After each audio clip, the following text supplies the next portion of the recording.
I should have worn my glasses. I've noticed, I made glasses, but I was.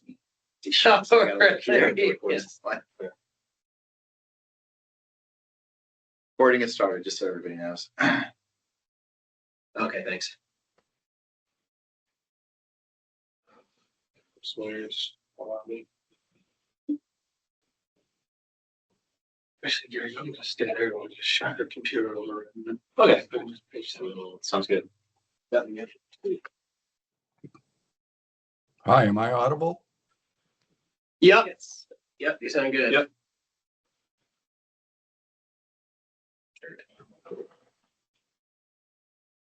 You know what? I'm gonna probably cheat off of your screen. So you don't need to move it. It's okay. Just because that's a little too far for me. Just see who's here. Just if I see a hand go up or something, Oh. I'm not gonna be able to.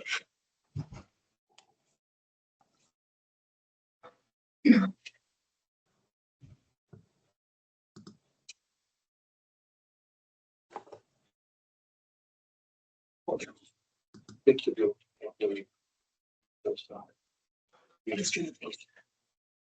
Figure out. Yeah. Chris is writing down the list. Yeah, show, Where do you see? Sarah. You see it on the screen? Yeah. I don't know, she, Okay. Before you approve the agenda, and there'll be a recording. would you consider moving the public comment, Yes. if I'm the only one, to the 1:30 slot? Contiguous to the Montpelier discussion. Where do we have? You got it up at Oh, 1:00. by 2. By then. That's right. Yeah, if it turns out you're the only member speaking at public comment, that's fine with me. Let's move it down to above the Insurance Center, right after Russell.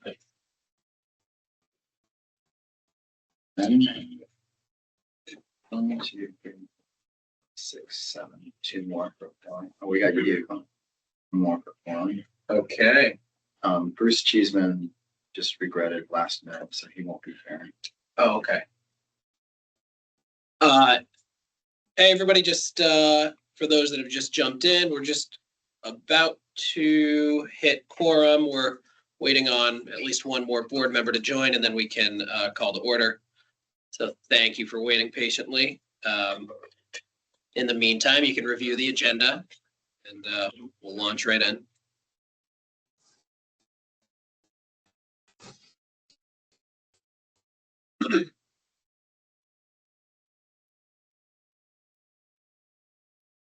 Yeah. I've muted everybody, so just if people from the public have come and need to raise hands.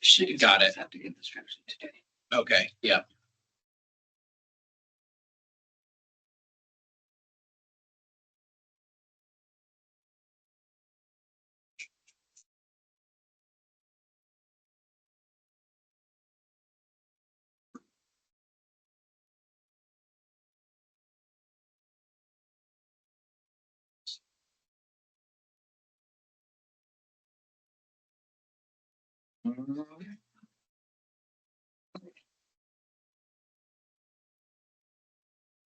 Annually. Somebody, your forum might be ready to.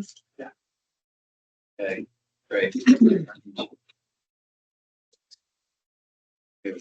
Nice. Okay. And we're already recording. Yes. Okay, fantastic.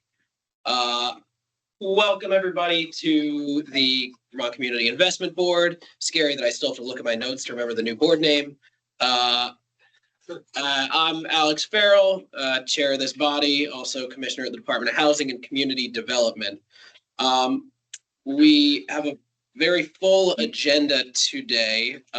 So rather than doing a full round of introductions, what I'll ask is, as folks speak, please just start by sharing your name and your connection to the board, and if you're a board member, under what provision you're appointed to the body.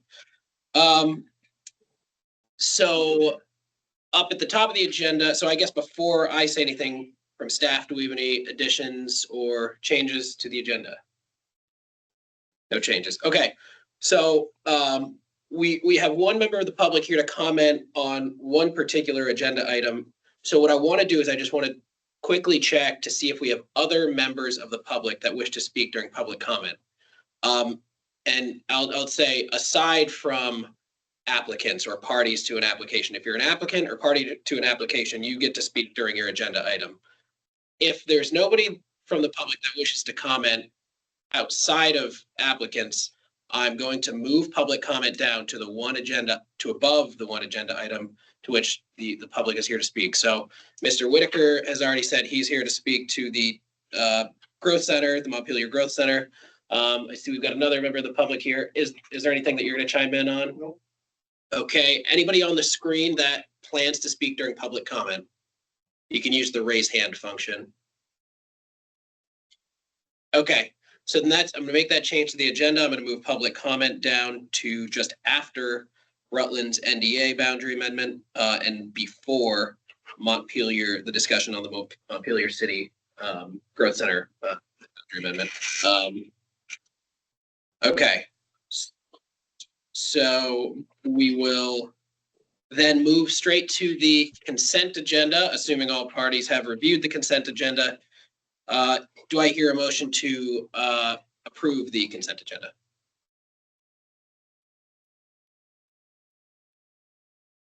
This is Chip Sawyer, so moved. Thank you. Motion made by Chip. Is there a second? Second. I'm Second. not wearing my. Sorry, who was it that seconded? I just can't quite see the screen. Kevin Chu. Oh, thanks, Kevin. All right, great. Any further discussion on any consent agenda items? Okay, hearing none. All those in favor, please say aye. Aye. Aye. Aye. Aye. Aye. Any Aye. opposed? Oh. Sorry, just for the timing, any opposed? And any recusals? Okay, seeing that's unanimous, that passes. Okay, on to the regular agenda. I think Gary's up first with a boundary amendment. Thank you. My name is Gary Holloway. I'm a downtown program manager with Community Planning Revitalization Division in the department. I'm here today to talk about a boundary amendment for the town of Waterbury downtown designation. The town submitted an application requesting a boundary amendment at the Stanley Wasson site within the state office complex located at 103 South Main Street to be included within the designated downtown boundary. The site has not yet been subdivided, and the town is working closely with the state on the purchase and sale agreement. The town approved the expansion of the design review district on July 1st, 2024, to include the entirety of the state office complex inclusive of the Stanley and Wasson site. The town is interested in developing the site into housing. The application was complete and staff recommends approving the downtown boundary amendment. I wanted to go over the site location and the zoning map. So this is an overview of the town of Waterbury's downtown area. And as you can see on the coding here of the with the various zoning districts highlighted in various colors. Here's a closer look at that designated downtown, which is outlined. The boundaries within the downtown campus, mixed use, commercial, industrial, and zoning districts. Then looking closer in, you will see in black the existing downtown boundary, and in yellow the area referred to as the Stanley and Wasson site within the state office complex that they would like to add to the boundary. And here's another aerial. You can see a little bit clearer on in red where the site is located. This site was previously damaged during Tropical Storm Irene, where there were structures and have since been raised, and now is an empty lot. So open it up for any questions. Tom Lates from the town, just before the meeting started, had an emergency come up and was unfortunately unable to attend the meeting and didn't have enough time to get a representative from the town. But I'll do my best to answer any questions that the board may have. Thank you, Gary. Do board members have any questions for Gary about the application for a boundary amendment? Okay, We have oh, one question. looks like Christian. Yeah. I just have some quick procedural questions as I'm new to this. So yeah, Christian Meyer representing VAPTA on the board. Sorry. One is the question you mentioned was in the had been damaged in Irene's flooding. Are there any provisions under the downtown boundary requirements regarding flood zones? And then the second one is I didn't see anywhere that in statute that there was an outline process for a boundary amendment. So I just keep making sure I understand what that process is and what the action we're taking is. Good questions. Thanks, Christian. On the latter question, the process for amending the downtown boundary, a municipality may approach us at any time to request a boundary amendment. We don't have a formal application. They submit information, including, they demonstrated that the boundaries within a design review district, in this case, that Waterbury has. So they've updated their zoning bylaws to include that area. So that is one provision we have. Is in regards to the flood area, we have areas within designated downtowns that have areas for flooding, and this is a vacant parcel, so we don't have any provisions saying they may not include a parcel that's located within a flood boundary. But I know as it relates to Tropical Storm Irene and historic properties, I know Laura, you've been very involved with this. I don't know if you want to expand. Yes, Laura Trishman, State Historic Preservation Officer. As part of the mitigation for this entire office complex that was the state hospital, the river and all of that was addressed for flooding. And there was no flooding that took place on this site last year in July when we cut it. So they addressed it pretty well in this location. Thank you. Chip.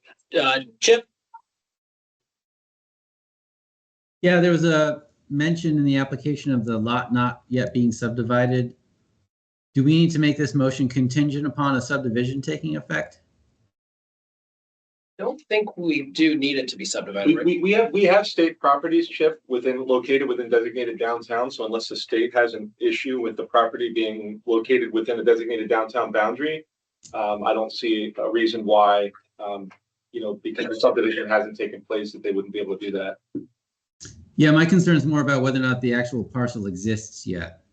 They have done I included in the board packets, there is a survey that was done on that area. So they have kind of done an initial survey of the property of the Stanley and Watson site. If you want to, as far as like the specific boundaries on where they're proposing to have the subdivision take place, that is outlined. Okay.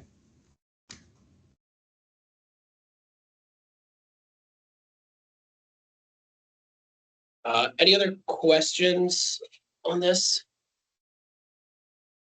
All right, so do we hear a motion to approve the boundary amendment? Yeah, I'll move to approve as depicted in the meeting materials. Thank you, Chip. Motion made by Chip Sawyer. Is there a second? I'll second Christian Meyer. Seconded by Christian. The RPC was not a party to this, correct? Okay, great. Okay, any further discussion? Great. Hearing none. All those in favor, please say aye. Aye. Aye. Any opposed? Any recusals? Great, unanimous, so that passes. Thank you for the summary there, Gary. Thank you all for the questions. Okay, and congratulations, Waterbury. All right. Yes. So an update on the NDA technical assistance, I believe, from Jake. Yeah, so I'm Jake Emmerich, Planning and Policy Manager in the department supporting the Newtown Center Neighborhood Development Area and Growth Center designations, providing an update today to the board on some new technical assistance that we're providing. So you're aware that there may be a wave of neighborhood development area applications coming in under the old framework with support, funding support from the department through the regional planning commissions. Just as a quick update on the program, the neighborhood development area designation purpose is to support homes people can afford in walkable and multimodal places using traditional neighborhood design and complete streets planning using regulatory best practices. And it does that by helps support those purposes by providing tax, regulatory, and funding incentives. And we have 18 neighborhood development area designations now in 17 municipalities. Just to get a sense of some of the benefits that accrue to these areas, there's recognition in Act 250, including the interim exemptions under Act 181 that allow more units, larger projects to be exempt in broader areas, up to a half mile around that neighborhood development area boundaries. For applications that are in Act 250, there's a half off a fee reduction for the 250 fees, some presumptions of compliance for criterion 9L, reduced fees for ag soil mitigation, and an exemption for mixed income priority housing projects. There's also some fees capped with A&R, so there's a break for wastewater permit fees, land gains tax exemption. There are appeal limitations under conditional use review. We did offer some pilot downtown and village tax credits to the neighborhood development area. They may return, but it wasn't funded in FY last fiscal year. There was Better Places crowdfunding grant eligibility. Again, like the tax credits, it wasn't funded last year, but it was put into the policy framework. And there's a presumption of compliance or criteria presumption for the TIF district location if people were to pursue a TIF district within the neighborhood development area. There's also a lot of grant priorities across agencies. I won't read these all, but you can see a lot of agencies across state government and as well as quasi-governmental organizations like the Vermont Housing Finance Agency and the Vermont Housing and Conservation Board all recognize this as an area that's planned for good housing growth. In terms of program impact, we've seen development of more than 3,000 mixed income priority housing projects, dwelling units developed since 2017. That mechanism saved an average of $50,000 in fees per project, reduced permit timelines by an average of 7 months. And through our administration of the program, it's led to some statewide significant projects, including the Zoning for Great Neighborhoods Guide to make it easier to update bylaws in and around centers to be more welcoming of homes and neighbors, as well as bylaw modernization grants, which have rolled out in either 62 or 63 communities across the state over a cycle of 3 years. So the news that this is about today, this item is about sharing that we have technical assistance contracts with the regional planning commissions. And it's a pilot and a new model for technical assistance where this provides targeted on-demand support that's administered by DHCD and delivered by the regional planning commissions to try to lessen municipal administrative burden for these applications. At the same time, it's providing that assistance in building and leveraging expertise among the land use planners at the regional planning commissions. And we're doing this with $100,000 that was appropriated under Act 178, extending $5,000 per municipality, but going directly to the regional planning commissions. So what can municipalities access through their regional planning commission? They're getting a readiness review through a draft application. They're getting a pre-application meeting with the department if they're ready to proceed through an application. If the department and RPC agree that an application is ready for approval, the RPC will prep the final application for the downtown board. And if they're not ready, the RPC is going to issue a memo and a report to the municipality on necessary updates that they can make to their planning and bylaw framework to meet the program standards that are again based on complete streets standards and and permissive regulations for homes. And again, if the town needs to take on a bigger project, the municipal planning grant is another funding source that they can use to support larger amendments. And we expect the next cycle of municipal planning grants to be announced in November. So we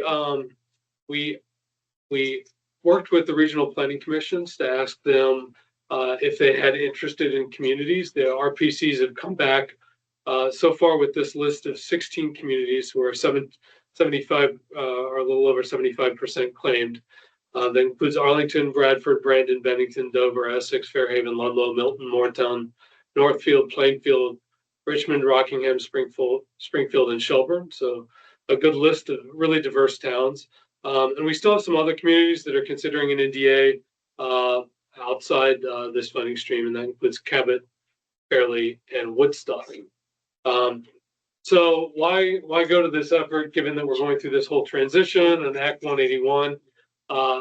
Well, all the NDAs that are established prior to December 2026 will transfer into the new framework. It continues the department's push for bylaw modernization and for communities to be looking critically about their planning framework in and around their either downtown, new town center, village center, and those neighborhoods, thinking about where can we put housing in a walkable place and in a permissive environment to do so. So all neighborhood development areas that get designated up through December 31st, 2025, that's the last day that the downtown board, the community investment board can approve neighborhood development areas. Those will vest in the new framework just as neighborhoods. So there's a clear articulation there. So that was just a quick update on that technical assistance. It's a huge appreciation to the regional planning commissions and Christian Meyer representing VAPTA today for trying out this new way to provide technical assistance services. Are there any questions? Thanks for tying that into with the future framework. Yeah.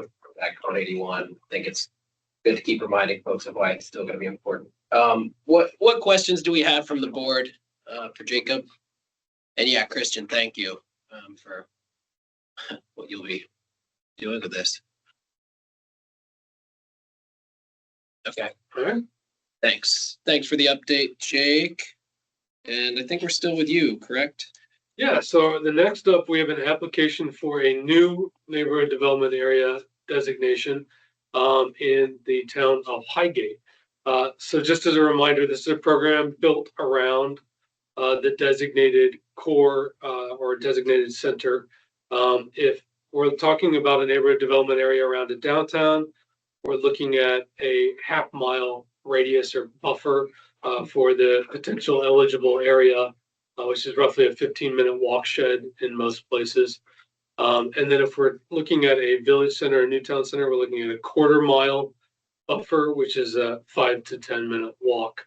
The review standards look at the suitability of land for development, the natural and cultural resources present, and the extent to which they're protected, and the capacity of the municipality to direct development through their bylaws and policies. I won't go through this list again, but you can see the benefits that are available in the neighborhood development areas. So where's Highgate? It's up in the northwest corner of Vermont, on the Quebec border. It has a population of 3,530, and it's located in Franklin County. The designation status for Highgate, they have 3 designated village centers. They have Highgate Center, which was designated in 2012. That's the village center we're going to be talking about today for neighborhood designation.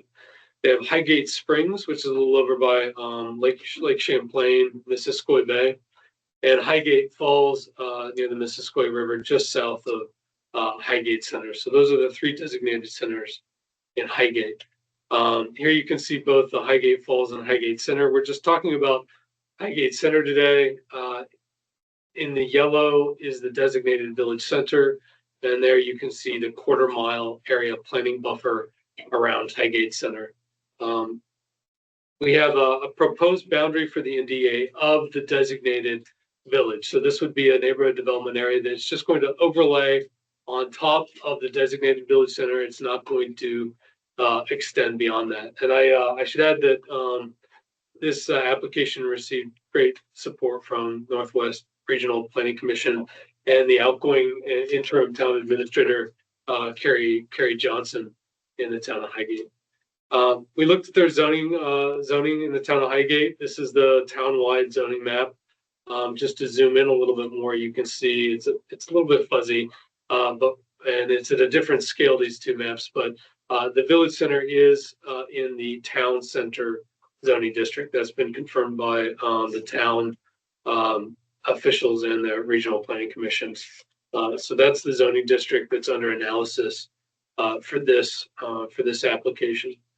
The program looks at important natural resources in the town plans, habitat block, wildlife corridor, and prime forest map. You can see they don't have any blocks within the village center. They do have some what they consider prime forest soils, something that the program doesn't evaluate. We do look at ag soils, and there are some statewide significant ag soils in the developed village center, and or just a few prime sites on the very edge. But again, this is a developed village center.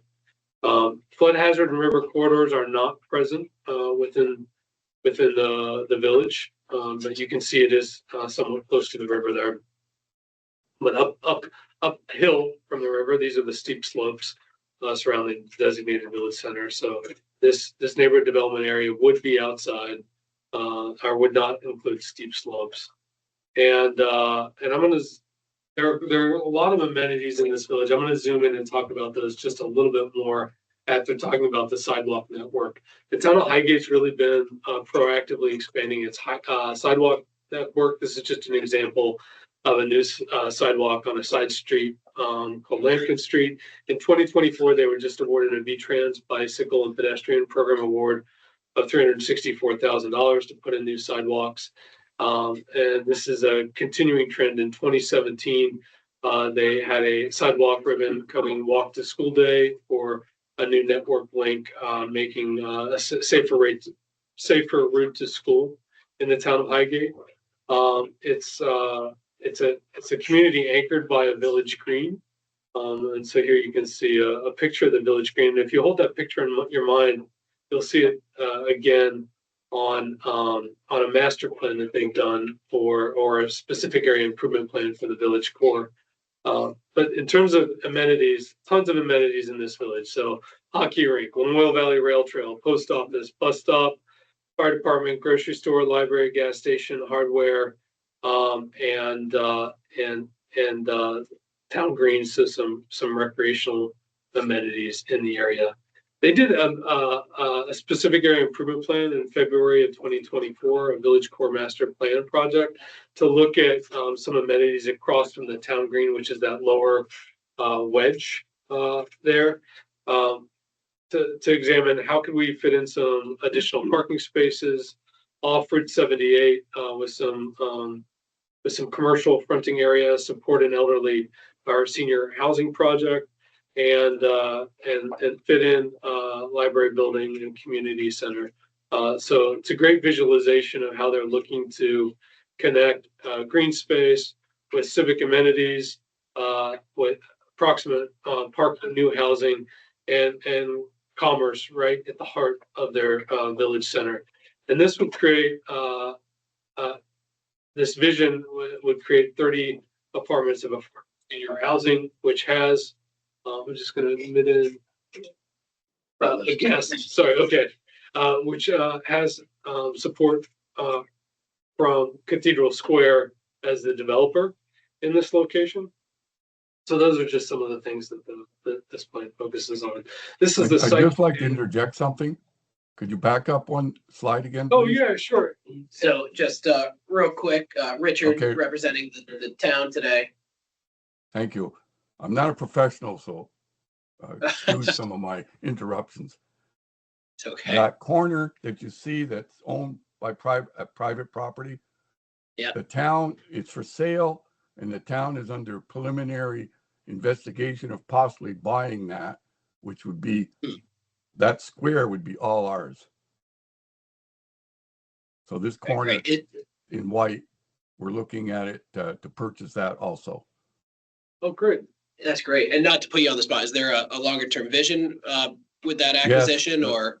The vision that some of us are seeing is that's a possible building and large enough if once it's renovated to be the town library at a lot lesser cost than building $1 million, $1.5 million library. And it would leave Thanks. more space open. Thank you. That's great. Okay. Sorry about that. Oh, That's no, okay. that's great, great addition. Thank you, Richard. So this is the site plan for the senior housing project. And I believe this was submitted by Krebs and Lansing, but from Cathedral, or submitted by Cathedral Square and prepared by Krebs and Lansing. Cathedral Square is a developer of senior perpetually affordable housing in Northwest Vermont. So overall, I mean, just really great work by the town of Highgate, lining up, connecting the dots to think about infill opportunities, integrated public improvements, and updates to their regulations. So on the design guide Complete Streets, staff has found that the town meets 9 out of 10 on the Complete Streets checklist that's included in your linked packet, as well as 9 out of 10 on the building and lot patterns for that town-centered zoning district. So this is a complete application where staff deems all application items are met. And I'd also note that we had really nice letters of support for this application from the Highgate Select Board and Cathedral Square. And I know I often hear from our colleague here in the division, Jenny Lavoie, what a great grants administrator Highgate is. So kudos to them for that as well. Your standards are high. Yes, they are. All right. So with that, the staff recommendation is to approve the neighborhood development area. And Richard, is there anything else you wanted to tack on before the board discusses? One thing that's driving me as far as I'm actually a dairy farmer. I've been 70 years dairy farming, almost all my life. I don't know, I'm not done yet. But we're changing from an agricultural community to needing a center, which was kind of in a quasi crappy stage for years because it was like it was an auto shop, salvage yard right in the middle of town. Well, anyway, the town purchased the land in 2017 with the idea of turning that into a well-designed, developed town center. But in order to do any of that, we need a wastewater control. And without this designation, we can't get to the next step. We've done our archaeological studies. We've done our hazardous soils studies. We're just biting at the bit to be able to go on to our next steps and have approvals and grants to continue. Great. Yeah, great things happening in this village center. And then again, I mentioned the possibility of buying the corner, and that's the last piece of the puzzle to having a real nice square. Great. Exciting vision. It is. It is. What questions do we have for either Jacob or Richard from the board? This If they're is Michael McDonough from Bennington. I just want to add a comment. This is just another wonderful example of how Vermont's village centers are, one, taking advantage of opportunities, and two, transforming themselves in many, many ways while not losing their core identity. Congratulations. Thank you.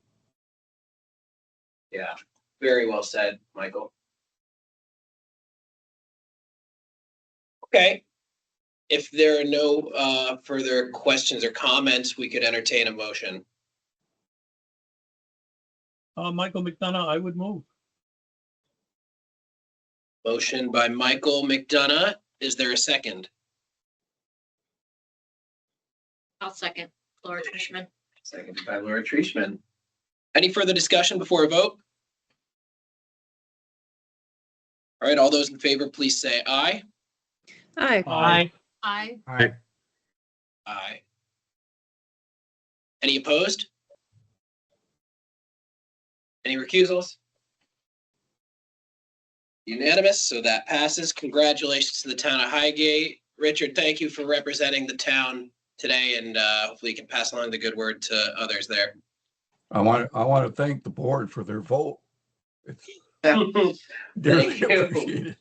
Thank I'm you for the sorry I'm work. not up to speed as far as being a TA, and I'm just pitching in. I was volunteered. You're doing it. Well, you did a fantastic job. Okay, thank you very much. You delivered the win, so whatever they say, you brought this home. Thank you. Thank you. All right. Now we're discussing the city of Rutland. Yeah, so thank you. This is a neighborhood development area designation amendment. So an amendment to an existing neighborhood development area designation under the program guidelines and potentially maybe the statute, but we classify amendments to boundaries as needing to be reviewed using the same procedures as for a new application. So that's the process that this application has gone through. Rutland City is the market town of Rutland County, population 15,807 people, according to the Vermont Department of Health's 2020 population records. It's in the center of the county, and here you can see the designated downtown in the kind of the purple or lavender color, and the designated neighborhood development area in the blue alongside its half-mile planning radius buffer. So this is Rutland City's had a designated downtown since 1999, very early on in the downtown program start. And they came in for a neighborhood development area just last year in 2023, and they're looking at this meeting for an extension of that existing blue boundary that you're seeing here. And I believe we're joined today, although I can't see everyone is online, by Ed Bowe. Okay, great. Of the city. Andrew's here as well. Oh, and planning director Andrew Stranisti. So this is the approved designated downtown in NDA in the planning area with the parcel map. So you can see a lot of well-connected, fine-grained urbanism throughout Rutland City. And the area that they're looking to add is this area in the northeast corner of the neighborhood development area at the junction of Route 7 and Route 4. So just a little bit northeast of the designated downtown. And you can see that the extension is entirely within the planning area radius, that half-mile radius, although there are some existing areas of the neighborhood development area that extend beyond the half-mile radius. So there's 6 zoning districts included in this addition. I have them highlighted here. It's the MR1, the GB47, GB1, GB2, GBWA, and the CH district. So those are the zoning districts that were evaluated in this application in coordination with the planning director. I will note that the city is in the process right now of doing a major overhaul of their zoning regulations, and this is a zoning map that is not current or adopted, but is, as I understand it, under consideration by the planning commission. It has not gone through any hearings, but it does signal kind of the direction that the city is going in terms of reducing the total number of zoning districts, and the areas that would be then included in this extension are the R7, the R5, the historical mixed use, and the business corridor districts. So just highlighting that there is a little bit of a transition, and of course, the city's aware that they need to maintain compliance with this program as they make that change and keep it consistent moving forward. So there are some flood hazard and river corridor areas. They have been excluded from the neighborhood development area designation. They were looked at last go around. And there's no flood hazard or river corridor areas in the proposed area that they're looking to add. Steep slopes, there are some steep slopes present in the city. They're pretty limited, and especially limited in this area to be added. There are no biological hotspots, deer wintering areas, connectivity blocks, habitat, forest corridors. Although there are some rare, threatened, endangered species in Rutland City, they're outside the neighborhood development area designation. And there are some prime agricultural soils, but as you can see, this is a very developed location already. Nothing's being actively used for agriculture. The historic districts and historic properties are well documented by the city and shown here and considered in their municipal plan. The area is well served by transit routes and stops, as well as sidewalks and paths. Here you can see an image of the sidewalk network throughout the city. And I reviewed their checklist for complete streets, found that they were 8 out of 10, and their checklist for building ends and lot patterns, and found that they were 8 out of 10 for the city, for the whole neighborhood development area designation and the zoning districts to be included. They included the required documentation, and I would recommend to approve the neighborhood development area boundary expansion, acknowledging that the existing boundary extends beyond the planning area and meets the established criteria for an extension. Okay. Thank you, Jake. Did the city care to add anything before the board discusses? I'll just add, first of all, it's nice to see everyone again. The main impetus for this is the creation of a TIF district.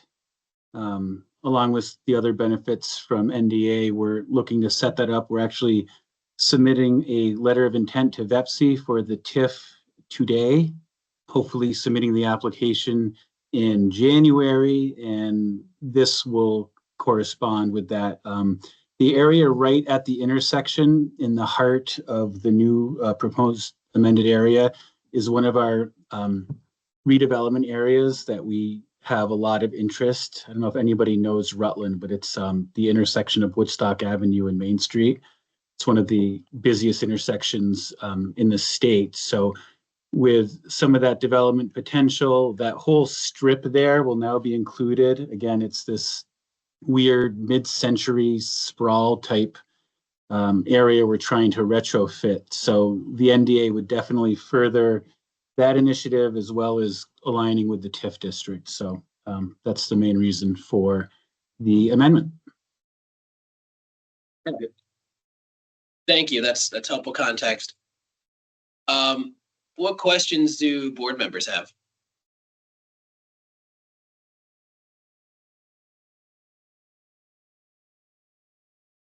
This is Laura. I was just wondering why you keep acknowledging that the NDA extends beyond the planning area. Because there's an element in this statute that there has to be a supermajority of the board approve extensions beyond that planning area, and there are required findings that for standards that have to be that the applicant has to respond to, and the board has to agree with for the extensions to occur beyond the planning area. Now, in this case, the addition does not extend beyond the planning area, but the existing boundary does. So that was already approved. Yeah. Okay. You're just making sure all your T's and Yeah. I's are taken care of. All right. So we're not approving Yeah. that, we're just acknowledging it. Okay. Yeah. Okay, anything else? If not, we can entertain a motion from board. Christian Meyer, so moved. Okay, thank you, Christian. Motion made by Christian. Is there a second? Adam will second. Adam. Oh, Adam Grinnell. Thank you. Sorry, Adam. Yeah, sorry. No, that's okay. All right, seconded by Adam. Any other discussion before we vote? All right, all those in favor, please say aye. Aye. Aye. Aye. Any opposed? Any recusals? And unanimous, so that will pass. Congratulations to the city of Rutland. Really exciting vision. Glad you're moving forward. And thank you, Jake, for the work on that. Great. Thank you so much. All right. Thank you. Thanks for joining today, Ed. Okay, so in accordance with the changed agenda, I've moved public comment down here because so far the only member of the public that I'm aware of that cared to weigh in was going to be weighing in on the next agenda item regarding the City of Montpelier's Growth Center boundary. That said, there could be members of the public that have joined since, so if you care to weigh in and you're virtual, please use the raise hand function on Teams so we know you're there. We'll start in the room since we know there are members here. For those in the room and those virtual, we do have a tenuous quorum, so we will try to keep public comment to 5 minutes per person. I guess I'll just remind folks to address comments to board chair, and that per usual, this can't be a dialogue per se, but is your opportunity to raise any issues. So I believe Mr. Whitaker is first in line. I don't have to go first. Did you care to weigh in, or you? Okay, go ahead. Stephen Whitaker from Montpelier. This Montpelier Growth Center amendment has clearly been a rocky road, and I want to commend staff, Jake and Maximilian, Chris, and John Kessler. I think probably was involved in this too. Alex, and as you had the process. I wasn't aware till Friday the 25th that the memo was written on 21st. It was copied to the city, but it wasn't copied to the mover of the reconsideration. So a little more dialogue would have prevented a few more reinforcement memos that weren't necessary. But I think the staff has done a good work to remedy that problem and to force the due diligence that the city of Montpelier neglected to do prior. There's a lot of moving parts with that now publicly owned property, and it's important that we do it right. And I need to make clear that I'm supportive of housing and affordable housing and mixed income housing, and supportive of community civic infrastructure and walkability. But the way we're going about it so far doesn't support any of those. The Growth Center manual describes adjacent to not necessarily just mean contiguous. We've got rough terrain between Sabins pasture and the country club property, which might not qualify as adjacent as a qualifying factor, but that's for a later date. One other thing on process, I think it's really awkward to have findings come out after board discussion and public comment opportunities have closed.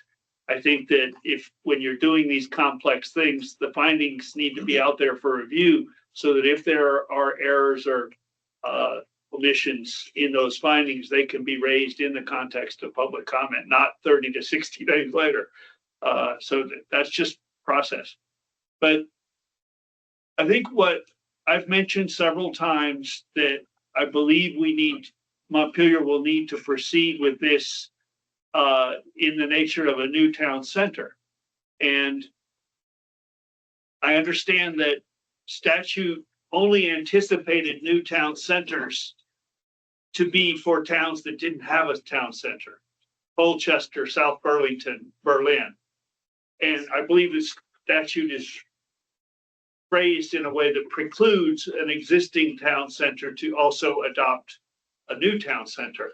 But I'm gonna ask you to consider this, analyze it, have your staff analyze it, and consider asking the legislature to enable a second new town center in a city that already has a town center for several reasons. That we are in a deep and repeating flood zone in our town center. And I've been there in the 92 flood, I've been there in the 2023 flood. And those are very traumatic and unmanageable events. And so this won't be the first time that a neighboring property needs to be selected by a municipality or a growth center or a neighborhood center, whatever, as a flood mitigation, flood resilience alternative. I think that if we do this right, if we do the country club right, we're going to have mixed housing, job opportunities, walking distance from the mixed housing, civic buildings that will be fiber connected to downtown, so that in effect it becomes part of our resilience infrastructure. That, for instance, this Montpelier Commission on Resilience drafted a plan. It says that Barry Memorial Odd is our shelter. It's like, well, when Barry flooded too, you couldn't get to Barry Memorial Odd from Montpelier. So the fact that we could have a place on high ground that has big buildings that could serve as a staging area, dispatch, emergency services, could serve during a disaster as with all the infrastructure there, argues that in effect is a new town center. So I'm just saying that the combination of factors and requirements for a new town center, to get this planned properly, it would be, I believe, advantageous to not preclude a town with a town center already having. Designed to be complementary to, not competitive with. I don't want to cannibalize Montpelier downtown in any way. I want to support it, but we would clearly need a, bodega of some sort, uncommon market style. I think the downtown pharmacy could deliver pharmaceuticals to people living up there. But I guess my point is, and the police chief, as far as emergency services, we will need to move towards regional public safety services. And the police chief said, I'd love to have an outpost, And so I guess that's my point, is that even if existing statute does not allow for a second new town center, and the applicant here, the city manager Frazier, said at the last city council meeting on Wednesday that he doesn't know where I got that and it doesn't make any sense and it's a whole different thing. It's not. A new town center is in effect what we need to do up there to do it right. It is not walkable to town. That's fine. Jason, kind, housing, civic work, emergency shelter. We need emergency shelter in the interim, and that could then pave the way for how clusters could accommodate unhoused folks now and grow into tiny homes and et cetera. I think I covered it all ad hoc. So extemporaneous. Okay. Thank you. Thank you, Mr. Whitaker. Okay, we already checked around the room. Oh, I'm sorry. Yes, I'm Phil Dodd. I'm here from the Montpelier Bridge newspaper. Thank you very much. Did you care to weigh in during public comment? No. Thank you. Anybody from the screen, feel free to use the raise hand function for public comment. All right, seeing none, we'll go ahead and close public comment at 1:52 p.m. All right, so we'll now move into the discussion of Montpelier's Growth Center boundary amendment.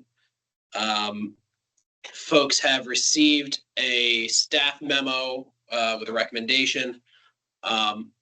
Jake, I believe you have a couple slides summarizing that? Yeah, so in that staff memo, there are either links or attachments to these meeting materials. So there's a memo to the board. There's the city's original application. There's the staff presentation from September 23rd. There's the staff report and draft findings from September 23rd.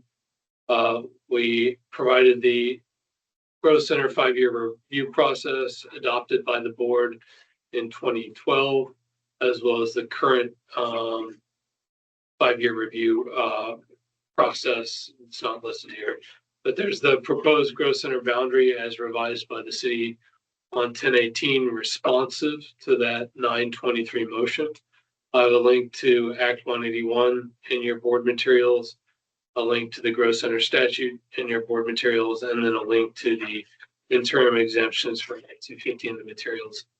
The memo is really the basis for the recommendations. It lays out the summary of the board and administrative activity that's occurred, the application in the context of Act 181, the reconsideration factors that are factors for reconsideration and that are under evaluation. There's the recommendation, and then some additional context beyond the required findings. So that's all in your packet. I'm not going to go through the details of it, but happy to answer any questions. Sure. Thank you, Jake. And so there, as a result of sort of all the logic laid out in that memo, there are 2 recommended actions that you can see right in front of you here. And, you know, really, I think this is just the most responsible way forward, just so that we can make sure that everybody's doing the diligence that's really required and that this board maintains, I think, the credibility that it already has, but that we just want to make sure we're staying within the bounds of where we want to be. So why don't we just open it up to discussion before we take any action, and while we have this up in front of us.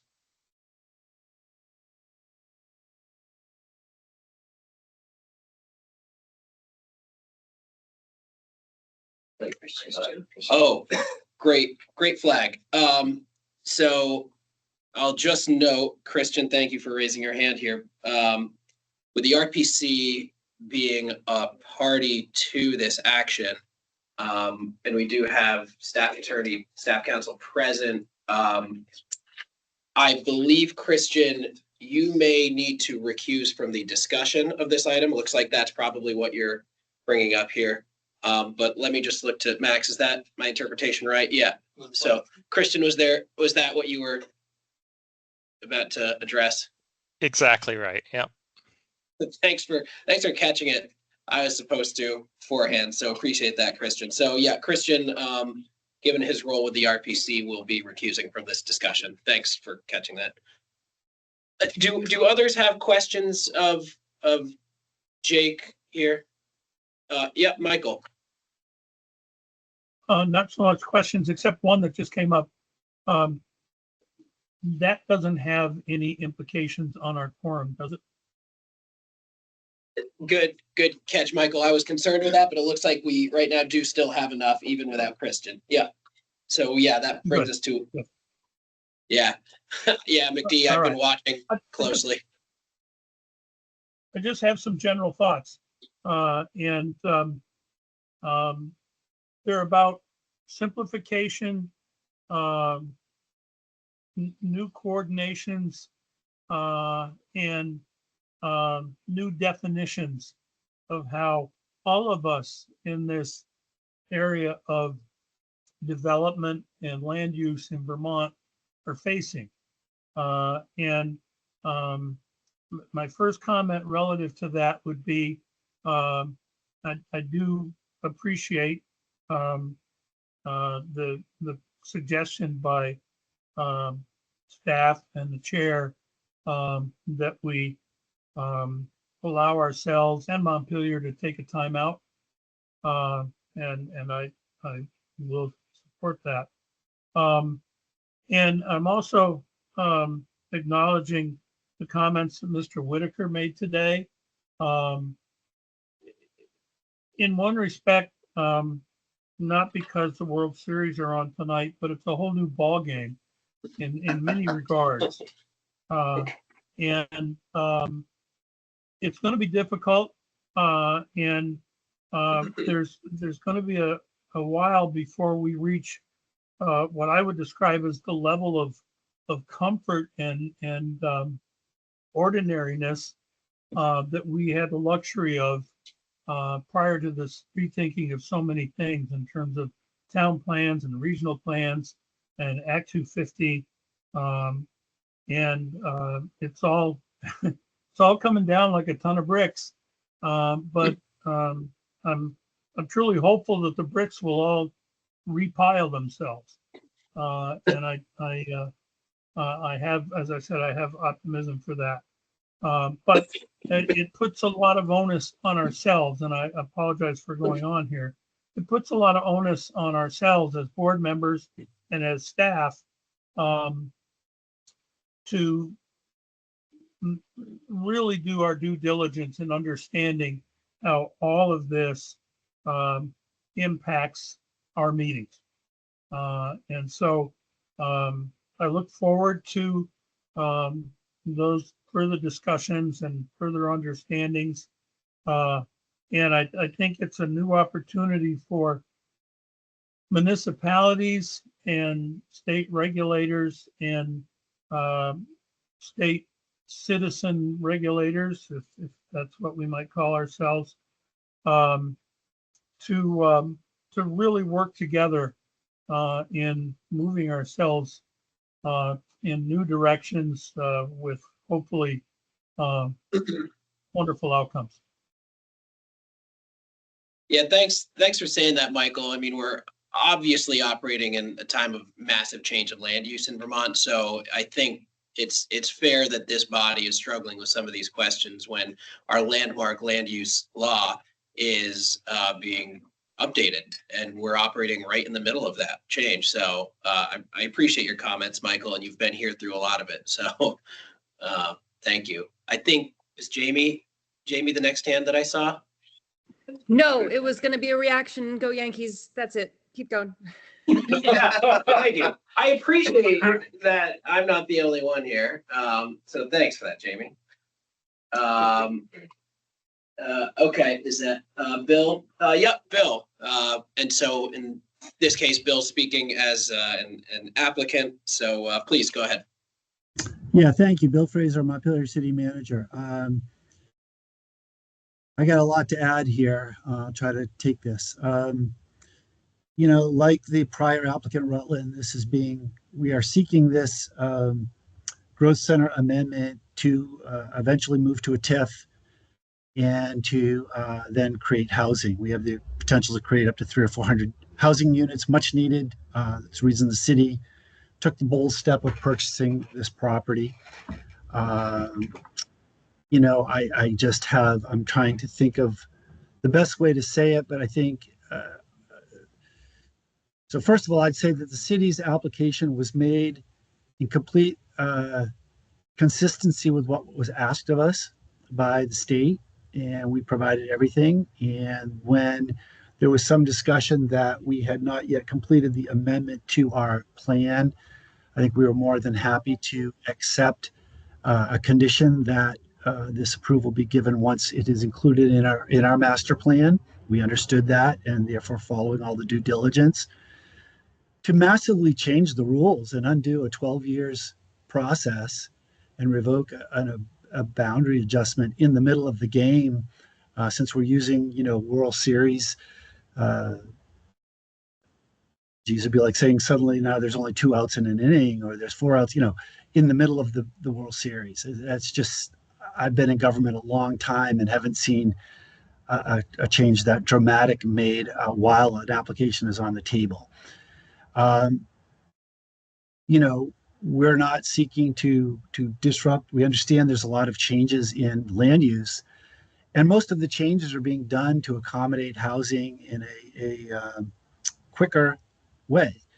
And so while we appreciate the notion of getting it right, we're simply asking to have a growth center, which already exists in statute. We've changed the zoning for that property to include all of the things that Mr. Whitaker just mentioned. It's a very permissive zone now. Appreciate his opinions. He is not speaking for the city. He does not speak for the majority of the city council, the planning commission, or frankly, anybody else but himself. We have never discussed a new neighborhood for that location. It isn't what we need or are seeking there. So I urge you not to conflate something that is not on the table with something that is. There's a great opportunity there. Housing is a crisis. Further delaying progress by changing rules in the middle of a process is just one more state bureaucratic intervention that's holding up housing in our state. So I guess that's all I'll say. Certainly appreciate the conversation. We certainly want to get it right. We are willing and understand the need to include this area in our master plan, and we'll be doing so. So I guess I'll end for now. Thank you, Bill. Always good to hear from the applicant. So I'll refer back to the memo, which lays out some more of the reasoning behind this recommendation, and also just some of the discovery of where there were gaps where I think staff on further review and board were not comfortable with even the prior decision that we made.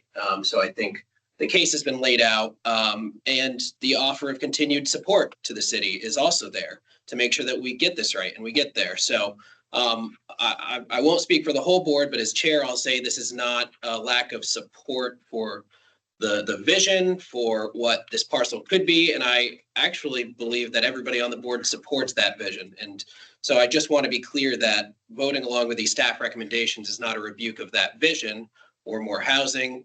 It is sort of a reversion back to getting it right, making sure that due diligence is done, including updates to the municipal plan and the work that has to happen to do things right. So with that, do we have any other board member comments? Before we go back to you, Bill, why don't we just hear, okay, Chip? Yeah, I'm just wondering if you can, I think, is there a reason why the recommendation is to repeal the entire 5-year review process, or not just to repeal the aspect of it where we said amendments could be handled using the same submission standards as a 5-year review? I think there's a difference between an amendment and just a 5-year review. Yep. Or is Yeah, it absolutely. because the 5-year review is obsolete because of Act 181? Yeah. Do you want to just, yes, so. Yeah. Chair Farrell, so Act 181 ended the 5-year review process. Okay, all right. So that part of the policies are already, that's moot. The aspect of the amendment, part of the policy is that it seems to be in direct conflict with the governing statute. Okay, thank you. Thank you, Jake, for that. Do we have other items from board members? Okay, thank you. So with that, I'd welcome a motion from the board. Right. There's two motions. So I suppose we'd start with the issue of the 5-year review.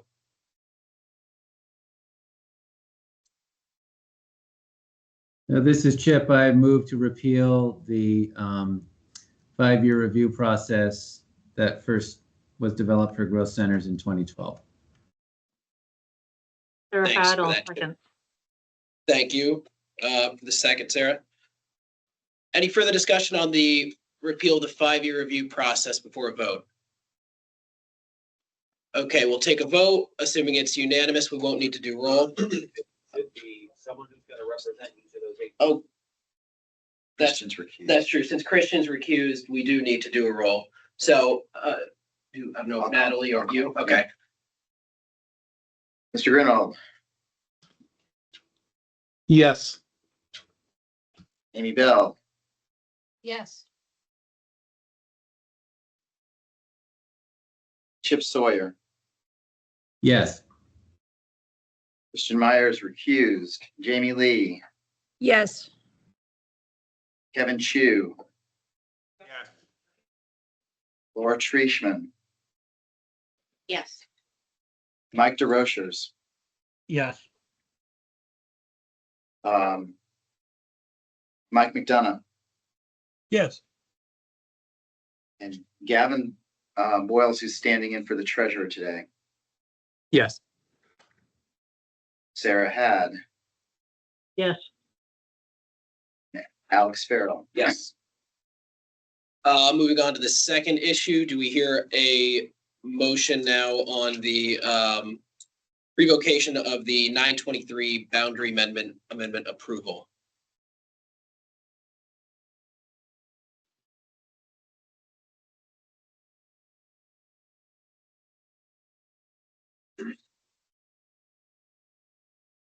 So moved, Amy Bell. Chip second. Motion made by Amy, seconded by Chip. Any further discussion? Michael McDonough again. Can I reinforce a couple of things that have been said both by the applicant and by the chair? That we don't want to slow the process of Montpelier doing the right thing in its own terms and regard. My initial thought was the degree, it wasn't certain to me the degree to which the community had been involved in the conversations. And I'm not saying that they weren't, but I'm sort of saying that I wasn't sure, and that got reinforced a little bit by the town plan component and the discussion that followed. So in support of Montpelier moving forward with its growth plans and rethinking of itself, I move the staff recommended motion. Great. Thank you, Michael. So with the motion on the floor from Sarah and a second by Chip, expression of support from Michael. Oh, I'm sorry, I didn't need to move. That's all. No, I actually appreciate that because I also, like you, want to be on the record in support of the goals of adding housing and using the site to do so. So thank you for that. Amy made the motion, Chip seconded.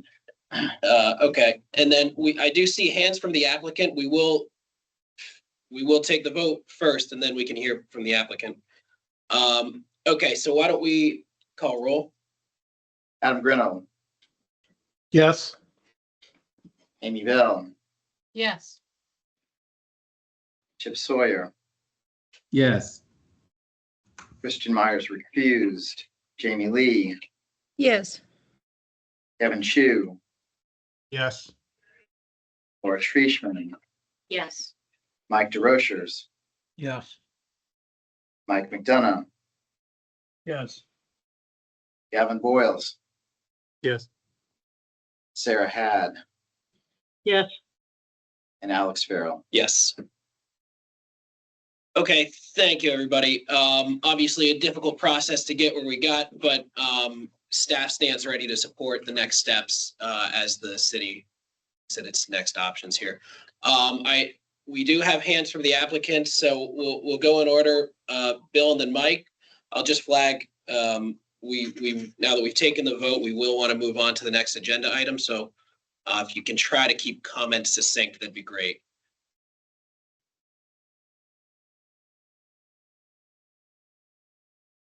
Sorry, Bill first, and then we can go to He's Mike. muted. Oh, sorry, Bill. I can't see if you're talking, but you got the mute on. Yeah, I got it. Sorry, I forgot my mic. My comments were intended to be before the vote, so obviously they're moot now. I was going to address Mike McDonough's question about community involvement, which was substantial, and I certainly do appreciate everyone's expression of support for us, even though this will delay our process.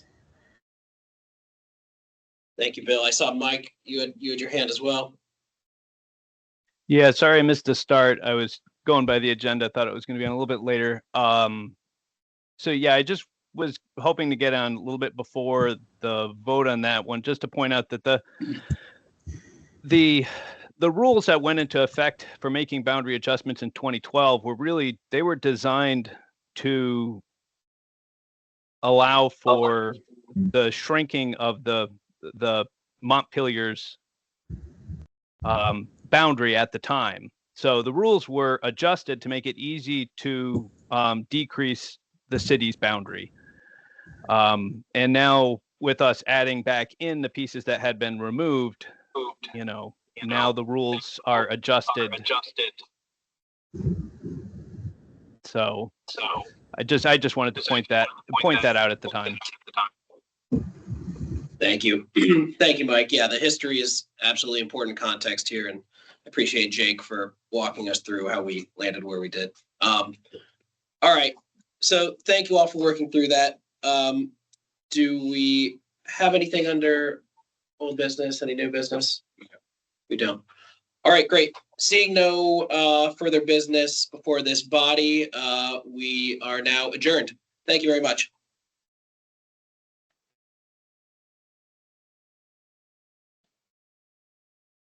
Okay.